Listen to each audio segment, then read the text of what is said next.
So, hello students, good evening. Today we are going to learn about some problems from the mechanical properties of solids. This chapter name is Mechanical Properties of Solid. So I think you are aware of that this chapter consists of formulas basically which are related to stress and which are related to strain, and we have seen that there is a law which is known as Hooke's law, and Hooke's law says us about that stress is directly proportional to strain, right? From here only you can observe that if you write stress, right, so here you can write stress is equal to some constant, right? So some constant, let me write the constant as K into strain, right? And if you are going to learn about this constant is equal to stress by strain, right? So basically three different type of stress are there, and for the subsequent there will be three different types of strain, right? If you observe, stress will be that is or that will be perpendicular stress basically, right? Here we can say normal stress which is normal to the surface, and because of this normal stress there was longitudinal strain was there. And after that, we have seen that there is another type of stress which is known as volumetric stress, which will reduce the volume of the object, right? So same way, because of the volumetric stress, there is volumetric strain also, right? Volumetric, or we can say it as a hydraulic stress also. Hydraulic stress, and here there will be volumetric strain corresponding to it, right? There was one more stress which is known as shear stress, and we have seen that shear stress was represented by the theta, right? So here, basically, shear strain was represented by the theta, and the shear stress was that is tangential to the surface, right? So we call it shear stress, and based on the shear stress, there was shear strain also, right? So all these things are there. We already know this. So let's go back to the question here and try to solve it. You can observe that what they are saying is steel wire of length 4.7 meter and cross-sectional area is given, right? So here they are saying that there is a steel wire. So let me draw the steel wire for you, right? For your understanding. So this one is the steel wire. You can observe that the length of the steel wire is given to you, that is 4.7 meter, right? And here the cross section area is given. This is the area of the steel wire, and the area is A is equal to 3 into 10 to the power minus 5 meter square, right? Stresses by same amount of copper wire, right? So same amount of copper wire of length. So here you can observe that there is another wire which is known as copper wire. Let me draw the copper wire here. So this one is the copper wire, and cross section area is more than that, right? So let me draw the copper wire, and you can see the length is smaller to this, but the cross section area is bigger. So how I'll draw this? Cross section area bigger, but length smaller, right? You can observe it here. So this one is what? This one is about the copper wire. So you can observe that what is the cross sectional area? The cross sectional area is add as we can write, that is 3 in not 3, so that is 4 into 10 to the power minus 5. It is written here, that is 4 into 10 to the power minus 5 meter square, right? Under a given load. So here under a given load, what is the ratio of Young modulus of the steel to that of the copper? You can observe that Young modulus formula we know, that is stress by strain, right? That is normal stress by longitudinal strain. So stress, if you want to write, it will be F by A, and here if I am writing about the strain, right? So strain will be, that is change in length by original length, right?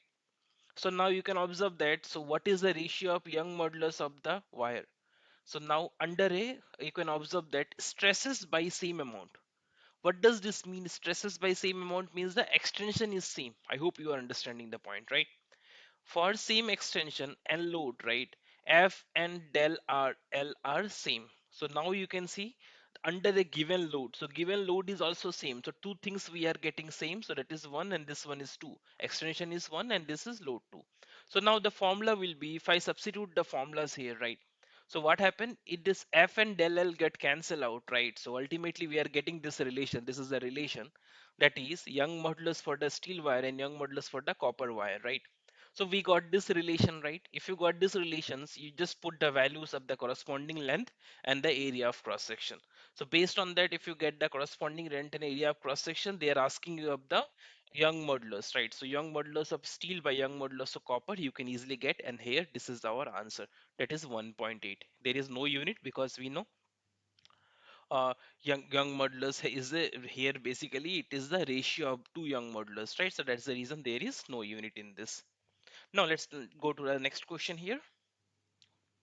So the next question, you can observe that here they are saying you about the given figure shows the stress strain curve for a material, right? What are the young modulus and the approximate yield strength of the material? So now you can see young modulus, how we'll get young modulus is a ratio of stress by strain, right? So you can observe that the slope of this graph will tell us about the ratio of stress by strain, right? So how we'll get, so we can just get the slope for the stress and particular value of strain. So that's what we are doing it here. So young modulus related to a linear part of the state, so that's what they are telling it. Now see, choosing a straight line portion of the state curve where they intersect, so stress is equal to 150, right? So they are telling it here, they are taking it up to this point, right? So you can observe that this value is 150, right? And down value is what? That is strain is 0.002 here, right? So this we got both the things, and now we need to just divide it and we'll get our answer here. Same way, now they are asking us that find the approximate yield strength of the material, right? So yield strength, yield point is the point at where the graph starts to decline. So basically this is the point where the graph is going to decline here, right? So this is called as what? This is called as your yield stress basically, right? So this point is corresponding to the yield point, and here this is about the yield stress, right? So what we can write, that is 3 into 10 to the power 6, right? So that is the yield strength. Strength you already know, that is basically about the stress only, which we are seeing it, right? So ultimately it is 300 into 10 to the power 6, because 10 to the power 6 is given, right? So please look at the values nicely while doing the answers. Now you can observe that. Let's go to the next question right here. So what is the next question saying? That the next question saying that the stress strain graph for material A and B are shown. The graphs are drawn to the same scale, right? So basically what is happening? The graphs are drawn to the same scale. Which of the material has a greater younger modulus? So these are two graphs, right? Now they are asking which one has the greater young modulus. Young modulus, you know, it is the ratio of stress by strain. So just now we have seen in the previous question that is about the slope of the graph, right? So which one is having more slope? You can see this slope is more here, right? Slope is more, and here slope is less. That's the reason this graph is more declined. So this angle is not too much, and here this theta is more, that is tan theta is more here, right? More. So now you can see the slope of straight line graph of A is more than that of B. So slope of the straight line graph represent the young modulus, right? So young modulus of A is more than that of B. Which of the two is stronger material? So a material is stronger, A is stronger because its modulus of elasticity is more than that of the B. Ultimately, we know modulus of elasticity tells us about the, that is about the, what we can say, stronger material, right? Whose modulus of elasticity is more. So we can get from the graph here.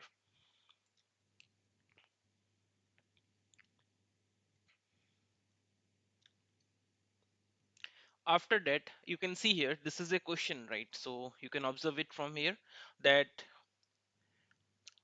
see, let's look at the question number 5.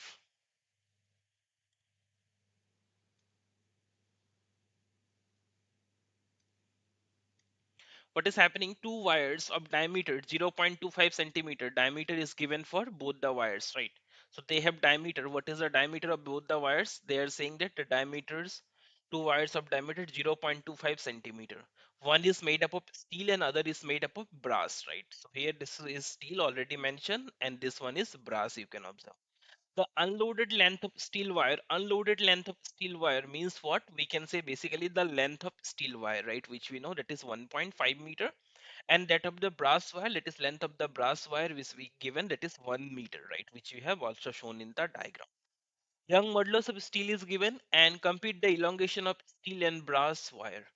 So now here they are saying that young modulus of steel is given to us, right? So what is given? That is 2 into 10 to the power 11, right? Now you can observe that, students, young modulus of a material of wire length and are loaded by mg. So mg is the force here. So what is the stress? So you can see this wire we have shown by a straight line, but in reality, this will be something like this, right? So that will be a cylinder wire, And here you can see the weight is there. So the weight of the object, right? W is equal to M into G, correct? If you observe for the steel wire, the weight is 4 kg for the steel wire, right? But for the basically see, but for the steel wire, right? You can observe it here. Try to understand, right? See here. Basically, the brass wire, if you observe, for brass wire, the weight is only 6. But for the steel wire, you can observe that the weight is 4 plus 6, that is 10. I hope you are understanding why it is 10, because the total load will come on the steel. Na?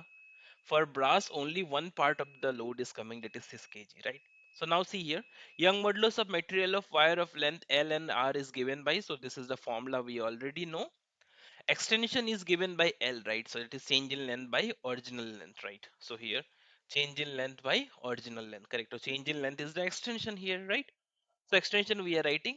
Now for steel wire, L is equal to 1.5 and M is there. So now radius is given. We are finding the radius here because diameter was given for us, right? Now y of steel we have find it out. Y of steel is given to us. Now extension of the steel wire we have find that is 1.5 into 10 to the power minus 4, right? Now you can observe the distance what they are giving it here, right? So next you can see for the young modulus for the brass wire is also given to us, right? Though they are, yeah, though they have not shown us, but young modulus for brass wire is also given to us. That is how much? You can observe it here, that is 0.91 into 10 to the power 11 Pascal, right? So after that we can find the extension in the brass wire also. What is the difference? See, the area is not varying. See, this is the same area which is here, and you can observe. Let me take the laser pointer. Give me 1 second. See, the this part is not changing for both of them. Can you see here? This value of young modulus is different, but here you can observe the original length that is already given to us, but what is changing here, that is the weight. So for the steel wire the weight is 10 and for the brass wire the weight is 6. So that is the point which you need to understand while doing the questions, otherwise your answer will be wrong in this case, right? Let's go to the next question. Next question, you can observe it here. What is written? The edge of aluminium cube, right? So this is the aluminium cube. So is 10 centimeter long. They are saying that the edge of the aluminium cube is 10 centimeter long. One face of the cube is firmly fixed to vertical wall. So there is a vertical wall, right? And one face of the cube is fixed to it, right? A mass of 100 kg, you can observe that a mass of 100 kg is what? This mass of 100 kg is applied here, right? Is attached to the opposite face of the cube, right? So cube faces, you know, right, students? So basically, if I'm saying you about a cube, so cube already you have seen cube, right? This is the cube here. So they are telling you about the opposite faces, correct? So now see, the edge of a aluminium cube is 10 centimeter long. Edge is 10 centimeter long. That means what, students? The L is 10 centimeter long. This is the L, right? L value. So if L value is given, that means what? Your width is also given to you, students, because it is a cube, right? So one face of the cube is firmly fixed to a vertical wall. This is the vertical wall. You can consider this as a vertical wall in this, right? A mass of 100 kg is then attached to the opposite face of the cube, right? So opposite face of the cube means what? Opposite face, you can see, we can consider it this one, right? So now see, the shear modulus of aluminum, shear modulus means shear stress is developing. Are you getting my point? Shear stress is developing in that, right? So if shear stress is developing, right? So shear stress is developing, that means what? There will be shear strain also. Now try to understand this point here, right? So if I am writing it here, please understand this one. See, given side of aluminum cube is L, that is 0.10 meter we have convert. Mass that is attached here, that is, see, mass will be attached to here, right? So that is the reason we have taken the weight here, M into G. Now N is given, right? That is what? That is, you can share modulus is given 25, right? After that, 20, that is, you can observe that that is 25 into 10 to the power 9, because it is given in the giga, right? So giga means 10 to the power 9 Pascal, right? Now if x is the vertical deflection of the face, right? So what we are telling, we are taking the vertical deflection of the face, right? So see, ultimately we know that vertical deflection, right? Vertical deflection means what will happen, students? You can understand it here. See this, because of this length, This is the cube original, right? So what happened, due to the weight there is a deflection of the face, right? So this vertical deflection they are representing it with the x, right? Then shearing strain will be, we know that will be theta, this theta, right? See how we have seen in the diagram, remember? So there what was happening, this was the force which was applied on them. Because of that we have seen that the side moved this the length. So that was the angle. Now here just consider it as a vertical, right? So now weight is getting attached on the vertical face. Got the point? That's the reason you can observe that this x is there, right? And after that x, you can observe that x by this length is what? Length of the cube. Simple, right? So you know shearing stress will be F by A, so that is mg by L square. Why L square? Because the area will be what? Area will be L square only because it is L into L, right? Now here shear modulus N is equal to shear stress by shear strain. Shear strain, now they are asking you what is the vertical deflection. Vertical deflection will be L x only, right? So x they are asking. So x you can easily find it from. Now let's go to the next question. You can observe that a rigid bar of 15 kg is supported symmetrically by three wires, right? So three wires are there. So these are also the important type of question, students. Please try to understand because this type of questions are asked. Sometimes they will give you two wires, sometimes they will give you four wires also. So a rigid mass, this is the mass which is there, right? So it is its mass, a rigid bar is there, so its mass is 15 gram. So here you can observe that 15 kg they are saying. So here they have mentioned it wrong. So it is 15 kg. Okay.